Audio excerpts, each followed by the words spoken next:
آج عید اسی کی ہے جس کے گھر میں اس کے ماں باپ زندہ ہیں. جس گھر میں والدین نہ ہو، جس گھر میں بزرگ نہ ہو، وہ گھر ہوتا ہوا بھی ویران نہ ہوتا ہے. وہ عمارت ہوتے ہوئے بھی ایسی نظر آتی ہے کہ عمارت کی ہر دیوار اداس اداس ہوتی ہے. ماں باپ گھر میں ہوتے ہیں، ملنے والے آتے ہیں، بہن بھائی آتے ہیں، رشتہ دار اور عزیز و اقارب آتے ہیں. ماں باپ کا سایہ اٹھ جائے تو مجھے اور آپ کو کون ملنے آتا ہے؟ یہ بڑی اللہ کی نعمت ہے. گھر آباد ہوتے ہیں، ان بزرگوں سے آباد ہوتے ہیں. انہیں بوجھ نہ سمجھو، انہیں اپنے لیے اذیت کا ذریعہ نہ سمجھو، انہیں دعاؤں کا سرچشمہ، ہدایت کا سرچشمہ، رزق میں برکت کا ذریعہ سمجھو. یہ جب تک ہوں گے، ان کی دعائیں ہوں گی، اللہ آپ کے رزق میں وسعت دے گا. یہ جب تک ہوں گے، آپ کے گھر میں رحمتیں اور برکتیں نازل ہوں گی. یہ بوڑھی ماں تہجد میں اٹھے گی، آپ کے لیے دعا کرے گی. یہ سفید ریش باپ لاٹھی کا سہارا لے گا، مسجد پہنچے گا، ہاتھ اٹھائے گا تو پہلی دعا کرے گا، اے اللہ میری اولاد کے رزق میں برکت دینا جو میرے بڑھاپے کا سہارا.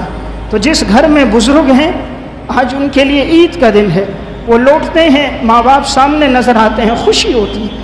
جس گھر میں والدین نہیں ہوتے، گھر میں نانا نانی دادا دادی بزرگ نہیں ہوتے، وہاں اداسی ہی اداسی ہوتی ہے. جن کے والدین تھے اور آج نہیں ہیں، جب وہ گھر پہنچتے ہیں تو یاد آتا ہے آج سے 2 سال پہلے، آج سے 3 سال پہلے والدہ ہوتی تھی جو تہجد میں اٹھ کر غسل کر کے نیا لباس پہن کر اللہ کے سامنے گڑ گڑاتی اور اولاد کی رزق کی برکت کی دعائیں کرتی تھی. آج وہ دنیا میں موجود نہیں ہے. اس لیے والدین کا سرمایہ بڑا سرمایہ ہے. قدر کریں ان کی اگر یہ موجود ہیں. کوئی تلخ کلامی سختی پیش آ جائے، اللہ کے لیے برداشت کریں. دنیا میں انسان کتنے لوگوں کو برداشت کرتا ہے. جہاں کام کرنے جاتا ہے وہاں کے اندر فیکٹری میں کتنوں کو برداشت کرتا ہے. منیجر جملے کہتا ہے، فیکٹری کا سردار جملے کہتا ہے، مالک جملے کہتا ہے، برداشت کر دیتا ہے. ان کے کیا احسان ہیں.